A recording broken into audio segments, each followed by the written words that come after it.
Hello everyone, मैं सौरभ दिल्लीवार आप सबका स्वागत करता हूं हमारे यूट्यूब चैनल पर, जहां हम लोग भारत का इतिहास कवर कर रहे हैं। और भारत के इतिहास में हमने सबसे पहले स्टार्ट किया क्या, मध्यकालीन भारत का इतिहास, जिसमें अपन अब डील करें किससे, विजयनगर साम्राज्य। ठीक है, विजयनगर साम्राज्य के बारे में पिछली क्लास में अपन देखे इंट्रोडक्शन, और साथ ही साथ खत्म किए हैं दो वंशों के बारे में। संगम वंश और सालू वंश हमारा समाप्त हो चुका है। विजयनगर साम्राज्य के अंतर्गत संगम वंश और सालू वंश हम खत्म कर चुके हैं। अब विजयनगर साम्राज्य के अंतर्गत तीसरे वंश अर्थात तुलु वंश के बारे में स्टार्ट करते हैं। ठीक है, डाल लीजिए हेडिंग तुलु वंश के बारे में। हेडिंग डालिए तुलु वंश। हमने देखा है क्या पिछली क्लास में, सालू वंश के एक शासक है, नाम क्या है, इम्मादी नरसिंह। क्या नाम है, इम्मादी नरसिंह। और उनके उस समय संरक्षक कौन थे, नरसा नायक जी थे। कौन संरक्षक, नरसा नायक जी उनके संरक्षक थे। उनके पिताजी के द्वारा नरसा नायक जी को उनका संरक्षक घोषित किया गया था। और बाद में नरसा नायक के ही पुत्र, नरसा नायक के पुत्र वीर नरसिंह ने इम्मादी नरसिंह की हत्या कर दी। सालू वंश को समाप्त करके एक नए वंश तुलु वंश की स्थापना की। किसने, वीर नरसिंह ने। कौन है ये, नरसा नायक जी के पुत्र हैं। नरसा नायक के पुत्र कौन है, वीर नरसिंह। और इन्होंने ही इम्मादी नरसिंह की हत्या करते तुलु वंश की स्थापना की है। ध्यान देना, एक सेनापति के पुत्र हैं और इन्होंने एक राजा की हत्या की। राजा की हत्या किसने की है, सेनापति के पुत्र ने की है।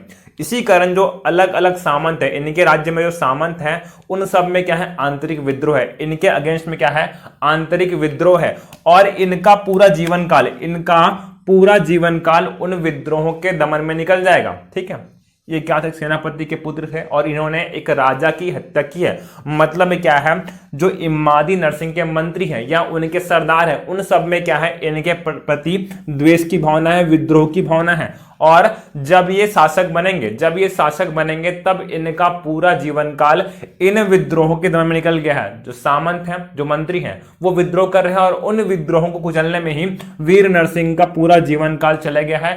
कोई भी उल्लेखनीय कार्य नहीं कर पाए, कोई भी उल्लेखनीय कार्य वीर नरसिंह जी नहीं कर पाए हैं। कुछ समय पश्चात इनकी मृत्यु हो जाएगी। कुछ ही समय पश्चात तुलु वंश के संस्थापक वीर नरसिंह जी की मृत्यु हो जाएगी। और उनकी मृत्यु के बाद उनके भाई कृष्णदेव राय जी शासक बनेंगे। ठीक है, बोलते हैं क्या, उनके सौतेले भाई थे, लेकिन अभी अपन उतना कॉम्प्लेक्स नहीं करते, बोलते क्या, सिर्फ भाई। क्या बोलते हैं, भाई थे। अब सौतेला भाई या सगा भाई, कोई मतलब नहीं। ठीक है, उनके क्या थे, भाई थे। कौन, कृष्णदेव राय जी। ये अब शासक बने हैं। वीर नरसिंह जी की मृत्यु के बाद उनके भाई कृष्णदेव राय जी अब क्या बन गए हैं, राजा बन गए हैं तुलु वंश में। विजयनगर साम्राज्य के राजा बन चुके हैं। इनके बारे में कहा जाता है क्या, कि ना केवल तुलु वंश के बल्कि पूरे विजयनगर साम्राज्य के सबसे महानतम शासक कौन है, कृष्णदेव राय जी हैं। ठीक है, ना केवल तुलु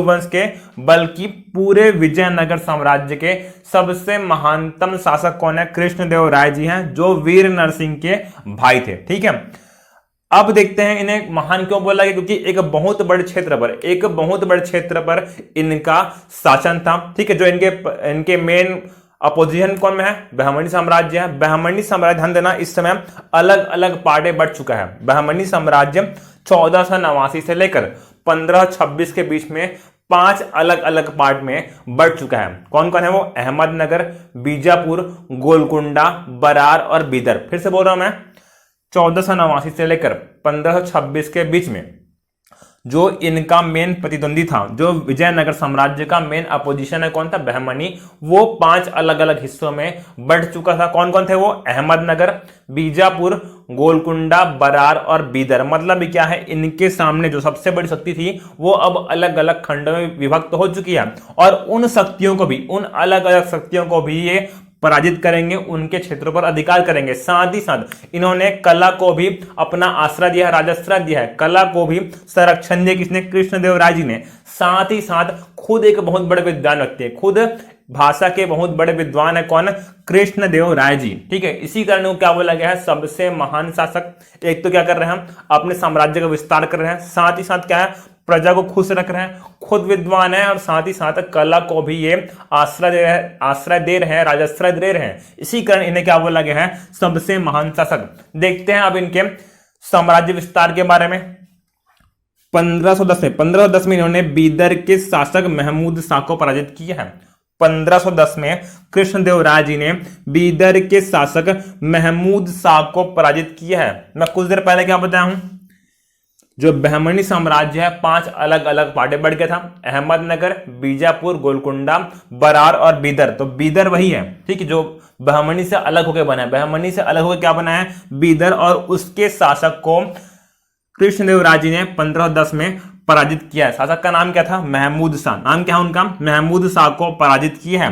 फिर उसके बाद 1512 में रायचूर के दोआब और गुलबर्गा के दुर्गों को इन्होंने जीत लिया, जिस बात को लेकर विजयनगर और बहमनी के मध्य बार बार लड़ाई हो रही थी। कौन सा था वो, रायचूर का दोआब था, और उस दोआब पर अब इनका अधिकार है, कृष्णदेवराय जी का अधिकार हो गया। इसके साथ ही उन्होंने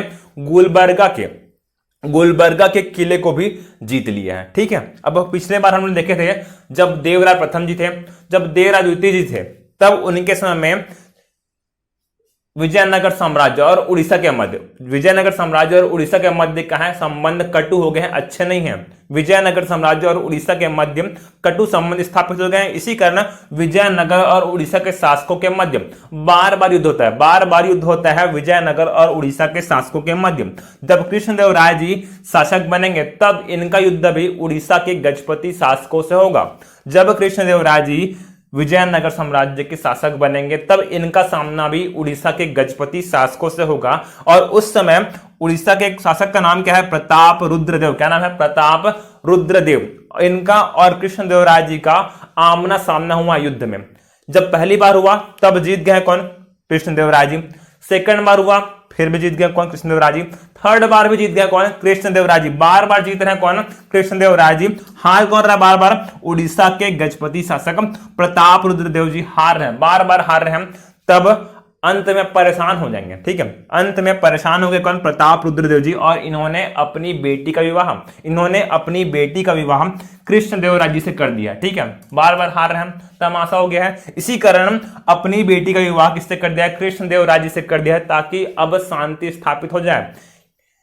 इनके ससुर बन गए कौन, ये अपने ससुर पर तो अटैक नहीं करेंगे ना, यही सोचकर प्रताप रुद्रदेव जी ने अपनी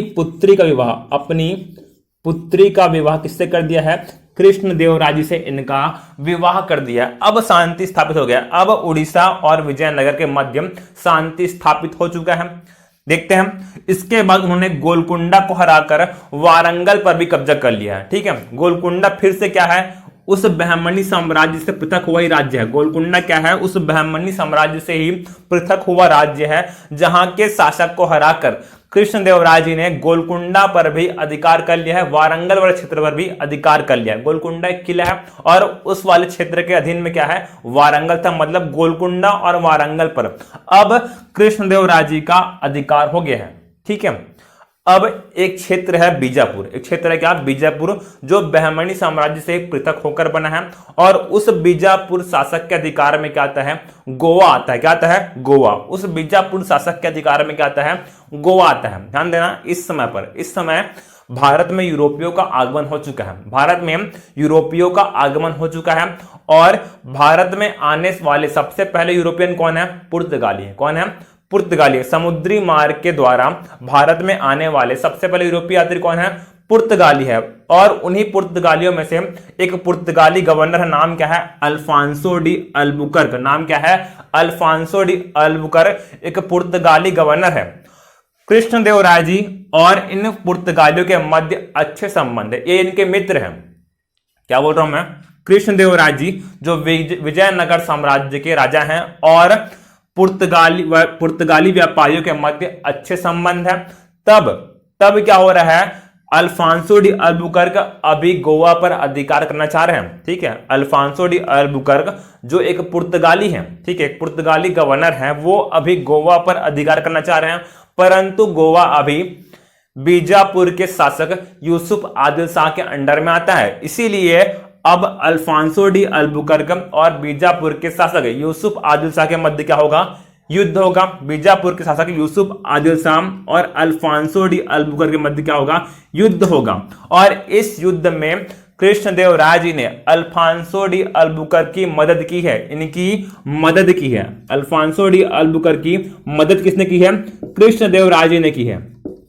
जब आधुनिक पढ़ेंगे तो ये पॉइंट फिर से लिखूंगा, मैं डिटेल में लिखूंगा। अभी सुन लीजिए कि बात कर रहे हैं कृष्णदेव राय जी के रेफरेंस में, इस कारण ये पॉइंट डिस्कस करना जरूरी है कि जब अल्फांसो डी अल्बुकर्क ने बीजापुर के शासक यूसुफ आदिल शाह पर आक्रमण किया था गोवा पर अधिकार के लिए, तब उस युद्ध में कृष्णदेव राय जी ने अल्फांसो डी अल्बुकर्क की मदद की थी गोवा को हासिल करने में। और तब से लेकर 1961 तक क्या है, जो गोवा है पुर्तगालियों के अधीन में रहेगा। जब अल्फांसो डी अल्बुकर्क ने गोवा पर कब्जा किया, तब से लेकर जब भारत की आर्मी जाएगी, आजाद कराएगी, तब तक ये अब पुर्तगालियों के अधीन में ही रहेगा गोवा। ठीक है, मदद किसने की थी? कृष्णदेव राय जी ने की थी। ठीक है, कुछ देर पहले बताया मैं क्या, खुद क्या है, खुद एक बहुत बड़े विद्वान है, खुद भाषा के बहुत बड़े विद्वान है। कौन है? कृष्णदेव राय जी। बोला जाता है क्या कि संस्कृत और तेलुगु भाषा में बहुत बड़े विद्वान व्यक्ति थे। कौन? कृष्णदेव राय जी। संस्कृत और तेलुगु भाषा में, अब विद्वान है मतलब कुछ ना कुछ ग्रंथ लिखेंगे, तब कृष्णदेव राय जी ने संस्कृत और तेलुगु भाषा में कुछ ग्रंथ लिखे हैं। और ये पॉइंट बहुत ही महत्वपूर्ण है। ठीक है, इसको मार्क कर लीजिए, इंपॉर्टेंट। ठीक है, इन्होंने संस्कृत भाषा में उषा परिणय एवं जाम्बवती कल्याणम की रचना की है। ठीक है, क्या बोल रहा हूं मैं? संस्कृत भाषा में उषा परिणय एवं जाम्बवती कल्याणम की रचना की है, जबकि तेलुगु भाषा में आमुक्त माल्यदा की रचना की है। जबकि तेलुगु भाषा में आमुक्त माल्यदा की रचना की है। ठीक है, फिर से बोल रहा हूं मैं, खुद क्या है, संस्कृत और तेलुगु भाषा के विद्वान है, इसीलिए इन्होंने ग्रंथ की रचना की है। ग्रंथ का नाम क्या है? आमुक्त माल्यदा, जो कि तेलुगु भाषा में है, जबकि उषा परिणय एवं जाम्बवती कल्याणम दोनों किसमें है? संस्कृत भाषा में। किसमें? ये दोनों संस्कृत भाषा में है।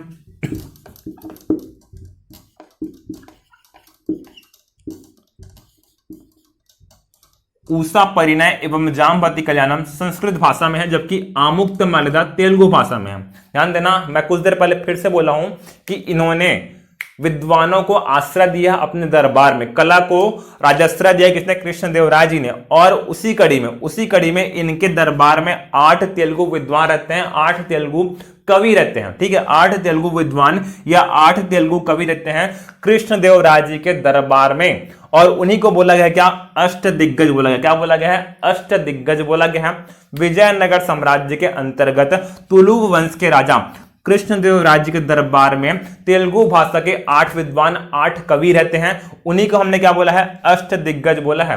बाद में आएगा अष्टप्रधान, वो शिवाजी के बारे में। ठीक है, शिवाजी के अष्टप्रधान और कृष्णदेव राय जी के अष्टदिग्गज हैं। ठीक है, दोनों में डिफरेंस है, मिक्स मत कर देना। ठीक है, तो शिवाजी पढ़ेंगे उसे पढ़ेंगे क्या? अष्टप्रधान। जबकि अभी क्या पढ़ रहे हैं? तुलु वंश के बारे में, कृष्णदेव राय जी के बारे में, उसमें क्या पढ़ रहे हैं? अष्टदिग्गज, जो कि 8 तेलुगु विद्वान के बारे में है। ठीक है, अष्टदिग्गज 8 तेलुगु विद्वान के बारे में है, जो इनके दरबार में निवास करते हैं। ठीक है, अब कृष्णदेव राय जी ने एक उपाधि धारण की है। उस उपाधि का नाम क्या है? आंध्रभोज। उपाधि का नाम क्या है? आंध्रभोज। ध्यान देना, इनकी सांस्कृतिक उपलब्धियों के कारण, कृष्णदेव राय जी की सांस्कृतिक उपलब्धियों के कारण इन्हें आंध्रभोज कहा गया है। किसको बोला गया है? कृष्णदेव राय जी को आंध्रभोज बोला गया है, उनकी सांस्कृतिक उपलब्धियों के कारण। ठीक है, देखते हैं इनके बारे में अगला फैक्ट। इनकी माता का नाम क्या है? नागल देवी था। कृष्णदेव राय जी की माता का नाम क्या था? नागल देवी। और इन्होंने अपनी माता के नाम पर एक नगर बसाया है। नगर का नाम क्या है? नागलपुर। ठीक है, इनकी माता का नाम क्या था? नागल देवी। और अपनी माता के नाम पर इन्होंने नागलपुर नामक नगर बसाया था। नगर का नाम क्या है? नागलपुर, जो अपनी माता के नाम पर इन्होंने बसाया था। इसके अलावा इन्होंने, कृष्णदेव राय जी ने विजयनगर के अंतर्गत, विजयनगर में हजारा मंदिर एवं विजय विठ्ठल मंदिर का निर्माण कराया था। कौन सा मंदिर है? हजारा मंदिर एवं विजय विठ्ठल मंदिर का निर्माण कराया था, जहां पर 56 खंबे लगे। कितने खंबे हैं? 56 खंबे। ऐसा बोला जाता है, जब उसकी डिजाइन ऐसी है कि जब वहां से हवा गुजरती है तब अपने आप वहां से मधुर संगीत बजता है। ठीक है, वहां 56 खंभे हैं और ऐसे अरेंज किए गए हैं कि जब वहां से हवा गुजरती है तब अपने आप ही मधुर संगीत बजता है। वहां 56 खंभे हैं। ठीक है, ये दोनों आपको याद करने हैं, मंदिरों के नाम आपको याद करने हैं। हजारा मंदिर एवं विजय विठ्ठल मंदिर। हजारा मंदिर एवं विजय विठ्ठल मंदिर कृष्णदेवराय जी ने बनवाए थे। ठीक है, ये हुआ कृष्णदेवराय जी के बारे में। अब देखते हैं इनके पश्चात विजयनगर साम्राज्य का क्या हुआ, देखते हैं इस बारे में। देखते हैं अब कृष्णदेवराय जी के बाद विजयनगर साम्राज्य का क्या हुआ, तुलु वंश का क्या हुआ, इस बारे में अपन देखने वाले हैं। ठीक है, उनके बाद कृष्णदेवराय जी के बाद अच्युत देवराय तुलु वंश के अगले शासक हुए हैं। नाम क्या है, अच्युत देवराय जी। अब क्या हुआ है, तुलु वंश के अगले शासक हुए हैं। ध्यान देना, इन्होंने कोई भी अच्छा महत्वपूर्ण कार्य नहीं किया है। इनके बारे में प्री के पॉइंट ऑफ व्यू से एक फैक्ट याद रखना है। एक फैक्ट याद रखना है क्या, कि इनके समय में नूनिज आया था। इनके समय में नूनिज नाम का यात्री कहां आया था, विजयनगर आया था। अच्युत देवराय जी के समय में नूनिज नाम का यात्री कहां आया था, विजयनगर आया था। कहां आया था, विजयनगर आया था। अब इनके बाद अच्युत देवराय जी के बाद सदाशिव राय नाम का व्यक्ति शासक बना है। ठीक है, अच्युत देवराय जी के बाद सदाशिव राय नाम का व्यक्ति शासक बना है और इनके समय में शासन की समस्त शक्तियां उनके प्रधानमंत्री राम राय जी के हाथों में हैं। जब अच्युत देवराय जी के बाद शासक कौन बना है, सदाशिव राय जी, और इनके समय में शासन की समस्त शक्तियां उनके प्रधानमंत्री राम राय जी के पास है। ठीक, किसके पास है, राम राय जी के पास है। ध्यान देना, राम राय जी हैं एक धर्मांध व्यक्ति हैं। एक कैसे व्यक्ति हैं, धर्मांध व्यक्ति हैं। धर्मांध व्यक्ति हैं मतलब क्या है, बड़ी बर्बरता के साथ। जो अपने पड़ोसी राज्य हमने पढ़ा है क्या, बहमनी साम्राज्य 5 अलग अलग पार्ट में डिवाइड हो गया था, अहमदनगर, बीजापुर, गोलकुंडा, बरार और बीदर। हमने ये भी पढ़ा है क्या कि बहमनी साम्राज्य कहता है एक मुस्लिम साम्राज्य था। ठीक है, हम लोग पढ़े ना, बाबर ने अपनी रचना तुजुक ए बाबरी में 5 मुस्लिम राज्य और 2 हिंदू राज्यों का वर्णन किया था। हिंदू राज्य थे मेवाड़ और विजयनगर, जबकि मुस्लिम राज्यों में शामिल था कौन सा, बहमनी। और जब बहमनी टूटा है तो वह भी मुस्लिम राज्यों में ही टूटा है। और ये क्या है, इनके पड़ोसी हैं, विजयनगर के पड़ोसी हैं। और इस राम राय का बिहेवियर कैसा है, धर्मांध प्रवृत्ति का है। मतलब क्या है, वो अपने पड़ोसी राज्यों से जो बहमनी के पार्ट हैं उनसे बर्बरतापूर्ण व्यवहार करता है। बर्बरतापूर्वक व्यवहार करता है कौन, राम राय जी। और धीरे धीरे इनकी बर्बरता बढ़ते आ रही है। मतलब क्या है, इनका अत्याचार बढ़ते आ रहा है। अब इस समय क्या हो रहा है, फिर भी इनके अत्याचार के बावजूद विजयनगर एक बहुत अच्छे पोजीशन पे है। विजयनगर एक बहुत ही अच्छे पोजीशन पे है, समृद्ध राज्य है एज कंपेयर टू बहमनी, क्योंकि बहमनी का तो विभाजन हो चुका है, लेकिन विजयनगर अभी भी सही सलामत है। और यह बात बहमनी के शासक जो अलग हो गए उनको यह बात हजम नहीं हुई। ठीक है, इनके व्यवहार से तंग आकर उन्होंने एक गुट बनाया है। उन्होंने सभी बहमनी शासकों को एकजुट किया है, एक गुट बनाया है। क्यों, इस सदाशिव राय जी को और इस राम राय को हराने के लिए उन्होंने एक गुट बनाया है। और इस गुट और विजयनगर के मध्य अब क्या होगा, युद्ध होगा। इस गुट और विजयनगर के मध्य क्या होगा, अब एक युद्ध होगा। यह युद्ध बहुत ही निर्णायक है, क्योंकि इस युद्ध के पश्चात विजयनगर साम्राज्य जो है तबाह हो चुका है। विजयनगर राज्य तबाह हो चुका है इस युद्ध के पश्चात। इस युद्ध को हम लोग बोलते हैं क्या, तालीकोटा का युद्ध। क्या बोलते हैं, तालीकोटा युद्ध। इसका एक नाम और क्या है, राक्षस तंगड़ी का युद्ध, या फिर इसी को हम लोग बोलते हैं क्या, बन्नी हट्टी का युद्ध। ठीक है, इसके 3 नाम है, तालीकोटा का युद्ध, राक्षस तंगड़ी का युद्ध, या फिर बन्नी हट्टी का युद्ध। किनके मध्य हुआ है, विजयनगर राज्य एक तरफ है और दूसरी ओर कौन है, बीजापुर, अहमदनगर, गोलकुंडा और बीदर। कौन कौन है, बीजापुर, अहमदनगर, गोलकुंडा और बीदर। ध्यान देना, इस युद्ध में बहमनी साम्राज्य से अलग हुआ एक राज्य शामिल नहीं हुआ है। ठीक है, हमने पढ़ा था क्या, बहमनी साम्राज्य 5 पार्ट में डिवाइड हुआ था और यहां पर कितने हैं, 4 है। मतलब 5 में से एक राज्य शामिल नहीं हुआ। कौन है वो? बरार इस युद्ध में शामिल नहीं हुआ था। बरार इस बन्नी हट्टी युद्ध में शामिल नहीं हुआ। उनको छोड़कर बाकी 4 राज्यों ने इस युद्ध में पार्टिसिपेट किया। कौन कौन है वो? बीजापुर, अहमदनगर, गोलकुंडा और बीदर। जब युद्ध होगा तब इनके पास क्या एक बहुत बड़ी आर्मी है, एक बहुत बड़ी आर्मी है।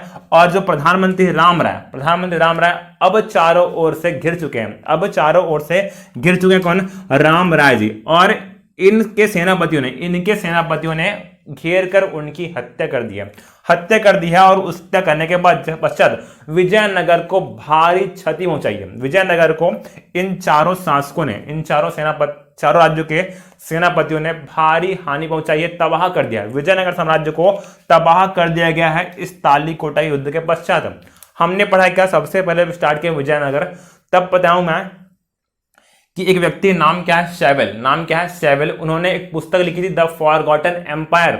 वो जो सैवल है वो इस युद्ध के प्रत्यक्षदर्शी हैं और कहते हैं क्या कि इस युद्ध में ऐसी भीषण तबाही हुई है कि विजयनगर साम्राज्य का अस्तित्व ही मिट गया है। ठीक है, पूरे तरीके से इन्होंने तबाह कर दिया विजयनगर को। और बाद में राम राय की हत्या कर दिया। मतलब क्या है?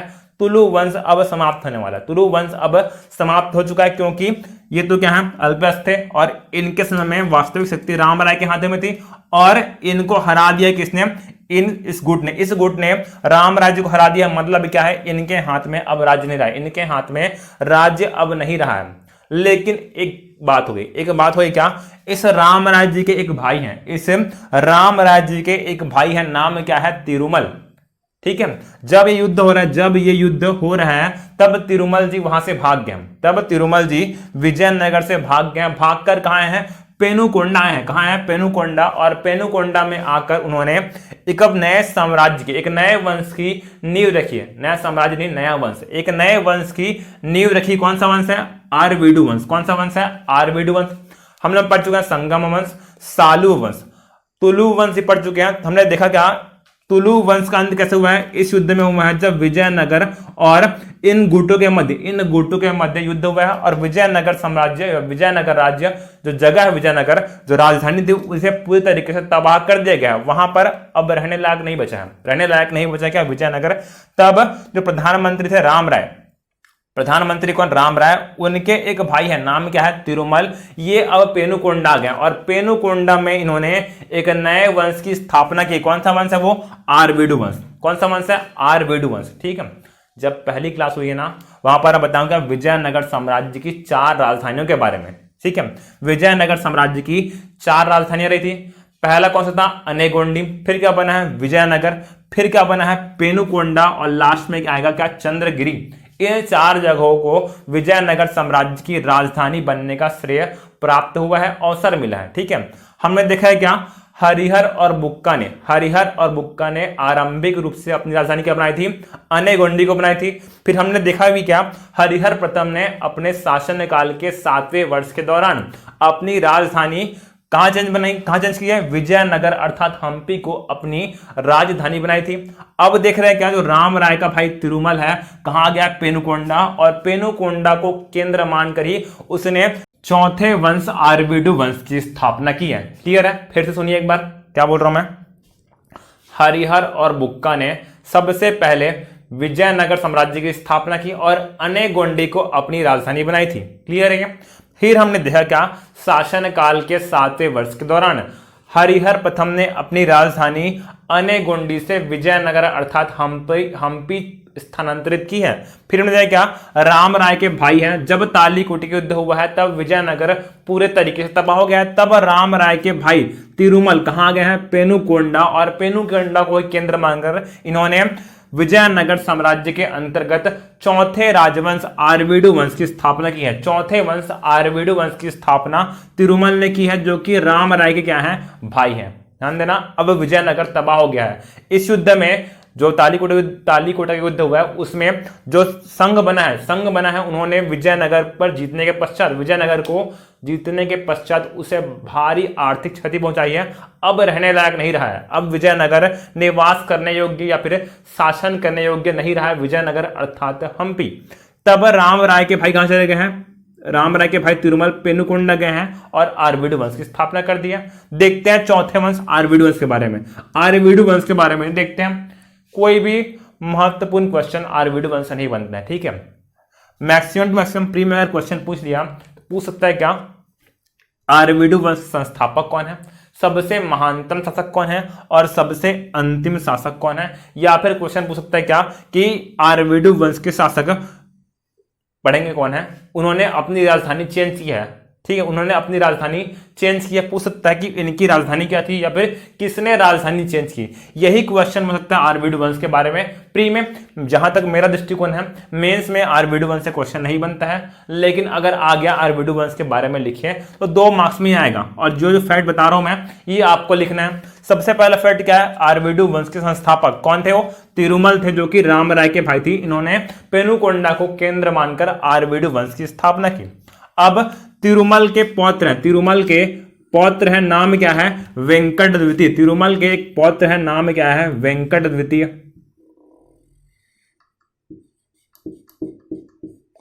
तिरुमल के पौत्र है, नाम क्या है, वेंकट द्वितीय। ये आरवीडू वंश के सबसे महानतम शासक हैं, ठीक है, नाम क्या है, वेंकट द्वितीय। जो तिरुमल के पौत्र हैं, ये आरवीडू वंश के सबसे महानतम शासक हैं और इन्होंने अपनी राजधानी बनाई है क्या, चंद्रगिरी, ठीक है।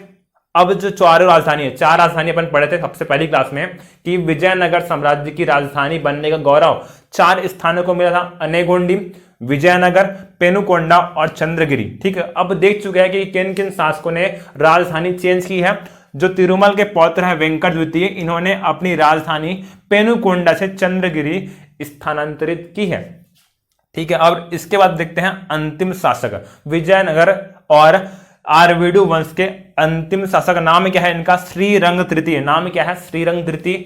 ये क्या है, आरवीडू वंश के साथ ही साथ विजयनगर साम्राज्य के अंतिम शासक हैं। और इनके समय में सेम बहमनी साम्राज्य की तरह विजयनगर साम्राज्य भी अलग अलग क्षेत्रों में डिवाइड हो गया है, विभाजित हो गया है। हमने देखा है क्या, जो बहमनी साम्राज्य है अहमदनगर, बीजापुर, गोलकुंडा, बरार और बीदर में बट गया था, वैसे ही तो विजयनगर साम्राज्य अब तंजौर, मैसूर और मदुरई जैसे राज्यों में विभक्त हो गया है। तंजौर, मैसूर और मदुरई जैसे राज्यों में विभक्त हो गया है। और इस तरीके से जो विजयनगर साम्राज्य है उसके गौरवशाली इतिहास का अंत होता है, ठीक है। विजयनगर साम्राज्य अब समाप्त होता है।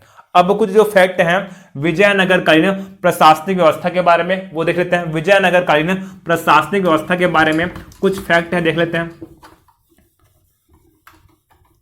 विजयनगर कालीन प्रशासनिक व्यवस्था के बारे में कुछ फैक्ट है जो अपन देख लेते हैं, ठीक है। प्रशासनिक व्यवस्था डालिए हेडिंग, विजयनगर कालीन प्रशासनिक व्यवस्था, विजयनगर कालीन प्रशासनिक व्यवस्था, ठीक है। व्यवस्था कैसी समय केंद्रीकृत है, कैसी है, केंद्रीकृत है। जो प्रशासनिक व्यवस्था कैसी है, केंद्रीकृत है। मतलब क्या है, राज्य की विधायिका, कार्यपालिका और न्यायपालिका तीनों का प्रमुख कौन है, राजा स्वयं है। राज्य की विधायिका, कार्यपालिका और न्यायपालिका तीनों का प्रमुख कौन है, राजा है। इसी कारण हम लोग क्या बोले हैं, केंद्रीकृत प्रशासनिक व्यवस्था है विजयनगर साम्राज्य में। केंद्रीकृत प्रशासनिक व्यवस्था क्योंकि विधायिका, कार्यपालिका और न्यायपालिका तीनों का प्रमुख कौन है, राजा स्वयं है। अब ध्यान देना, प्रैक्टिकली इंपॉसिबल है, राजा के लिए प्रैक्टिकली इंपॉसिबल लगेगा कि इतने बड़े राज्य पर डायरेक्ट कंट्रोल करना। और इसी कारण अपनी मदद के लिए राजा ने या जो शासक है उन्होंने एक मंत्री परिषद गठन किया है। उन्होंने एक मंत्री परिषद का गठन किया है और उस मंत्री परिषद का प्रमुख अर्थात प्रधानमंत्री क्या कहलाया है, महाप्रधानी कहलाया है, ठीक है। राजा ने अपनी सहायता के लिए एक मंत्री परिषद बनाई है और उस मंत्री परिषद का मुखिया अर्थात प्रधानमंत्री इस समय महाप्रधानी कहला रहा था, ठीक है। अब एक क्वेश्चन आया है 2 मार्क्स में, जो मैं बुकलेट दिया हूं ना, वहां पर एक क्वेश्चन है, अयंगर व्यवस्था से क्या समझते हैं। 2 मार्क्स में क्वेश्चन है, ये आप लोग लिख के दिखाओगे भी मेरे को, ठीक है। अयंगर व्यवस्था से क्या समझते हैं, ठीक है। ध्यान देना, स्थानीय स्वशासन के अंतर्गत विजयनगर साम्राज्य के शासकों ने ग्रामीण प्रशासन पर ध्यान दिया है, ग्रामीण प्रशासन पर ध्यान दिया है और गांवों को एक इंडिपेंडेंट निकाय बनाया है, ठीक है। जो गांव है उसको इंडिपेंडेंट निकाय बनाया है, स्वतंत्र निकाय बनाया है गांवों को। और अब निकाय तो बना दिया है, लेकिन व्यवस्था तो देखना है ना। तो व्यवस्था को देखने के लिए, गांवों में सामाजिक, आर्थिक, राजनीतिक सब व्यवस्था को देखने के लिए उन्होंने 12 अधिकारियों की नियुक्ति की है। गांवों में स्वशासन या प्रशासन को देखने के लिए शासक है, उन्होंने गांवों में 12 अधिकारियों की नियुक्ति की है। और उन 12 अधिकारियों को सामूहिक रूप से क्या बोलते हैं? अयंगर बोलते हैं। क्या बोलते हैं? अयंगर। इन 12 अधिकारियों को सामूहिक रूप से क्या बोला गया है? अयंगर बोला गया है। क्लियर है ये? और इनकी नियुक्ति राज्य के द्वारा की जाती थी। जो अयंगर हैं, इनकी नियुक्ति राज्य के द्वारा की जाती थी और इनको वेतन के बदले कर मुक्त भूमि दी गई है। ठीक है, डायरेक्ट कैश नहीं दे रहे हैं, बल्कि वेतन के बदले इन्हें क्या मिला है? कर मुक्त भूमि मिली है, जागीर मिली है। किसको? अयंगर को। जो क्या है? 12 अधिकारी हैं जो गांव में अपॉइंट किए गए थे प्रशासनिक व्यवस्था को संभालने के लिए। ध्यान देना, जो अयंगर हैं, जो अयंगर का पद है कैसा है? वंशानुगत है। अयंगर का पद कैसा है? वंशानुगत है, मतलब अधिकारी का बेटा ही अधिकारी बनेगा। ठीक है, ऐसी व्यवस्था उस समय की गई थी। अब देखते हैं विजयनगर काल में भू राजस्व व्यवस्था। विजयनगर काल में भू राजस्व व्यवस्था कैसी थी? भू राजस्व व्यवस्था। ठीक है, टैक्स कैसे ले रहे हैं? भू राजस्व व्यवस्था कैसी है? ध्यान देना, इस समय जो कर लिया जा रहा है, राज्य की आय का सबसे प्रमुख स्रोत क्या है? भू राजस्व ही है। राज्य की आय का सबसे प्रमुख स्रोत क्या है? ये भू राजस्व है, टैक्स है। ध्यान देना, हमने पढ़ा है औरंगजेब के समय उपज का 1/3 भाग कर के रूप में लिया जा रहा था, जबकि विजयनगर साम्राज्य में केवल उपज का 1/6 भाग कर के रूप में वसूल किया जा रहा है। मतलब क्या है? बहुत ही कम कर लिया जा रहा है। 1/6 भाग उपज का 1/6 भाग कर के रूप में लिया जा रहा है। मतलब क्या है? जनता खुश है, जनता बेहद प्रसन्न है, खुश है। ठीक है, ध्यान देना। अब विजयनगर काल में, विजयनगर साम्राज्य में जो लोग हैं वो वहां क्या है? वर्ण व्यवस्था प्रचलित है। मतलब क्या है? जो समाज है, समाज 4 वर्णों में बटा हुआ था, ब्राह्मण, क्षत्रिय, वैश्य और शूद्र। और इस काल में जो ब्राह्मणों की दशा है कैसी है? सर्वोच्च है। ब्राह्मणों की दशा सर्वोच्च है। ठीक है, 1/6 भाग क्या है? नॉर्मल जनता के लिए, आम जनता के लिए 1/6 भाग कर लिया जा रहा है। लेकिन मैं क्या बोला हूं? तो ब्राह्मणों की दशा कैसी? सर्वोच्च है। मतलब क्या है? उनसे और कम टैक्स लेंगे। ठीक है, ब्राह्मणों से और दान में दी गई भूमि पर। ठीक है, ब्राह्मणों को और दान में दी गई भूमि से 1/20 और 1/30 जैसे निम्न कर ली गई। इतना कम टैक्स लिया गया है ब्राह्मणों से, या फिर दान में दी गई जो भूमि है उनसे इतना कम कर लिया गया, लगभग ना के बराबर है। इतना कम टैक्स लिया गया है जो भूमि ब्राह्मणों को दी गई है या फिर दान में दी गई, उन पर इतना कम टैक्स इस काल में लिया जा रहा है। जनता बेहद खुश है, बेहद प्रसन्न है। टैक्स नहीं देना पड़ रहा है या फिर बहुत कम देना पड़ा है, बहुत कम टैक्स इस समय देना पड़ रहा है। अब देखते हैं सामाजिक व्यवस्था के बारे में। विजयनगर राज्य में सामाजिक व्यवस्था,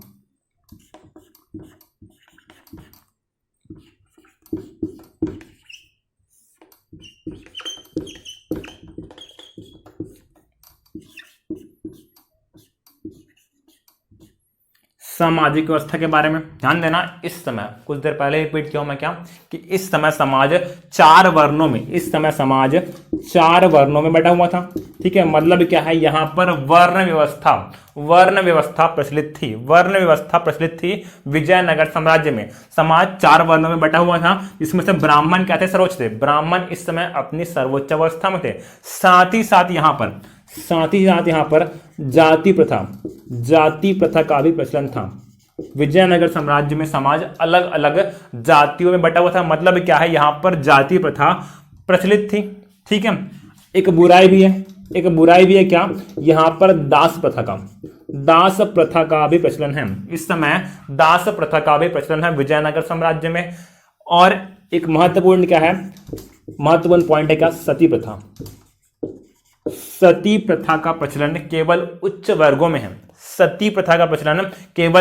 वर्गों में है। विजयनगर साम्राज्य में। ठीक है, एक पॉइंट लिखना, क्वेश्चन लिखना। विजयनगर साम्राज्य में, विजयनगर साम्राज्य में महिलाओं की स्थिति पर, विजयनगर साम्राज्य में महिलाओं की स्थिति पर टिप्पणी कीजिए 4 मार्क्स में।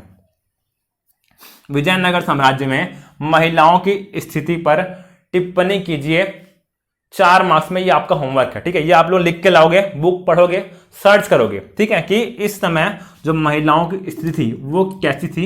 ये क्वेश्चन पूछ चुका है, ये क्वेश्चन पूछ चुका है, इसलिए बता रहा हूं मैं आप लोगों को। ये आपको लिख के लाना है। अगर नहीं बनेगा तो नेक्स्ट क्लास में मैं बताऊंगा, ठीक है। आप लोग मेरे को बताना नहीं बना, नहीं मिला, जो भी है नेक्स्ट क्लास में मैं बताऊंगा।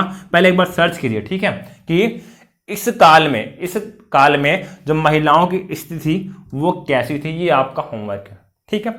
खत्म होता है क्या आपका विजयनगर साम्राज्य। विजयनगर साम्राज्य अब आपका समाप्त हो गया। मतलब क्या है, मध्यकालीन भारत का इतिहास अब खत्म होता है।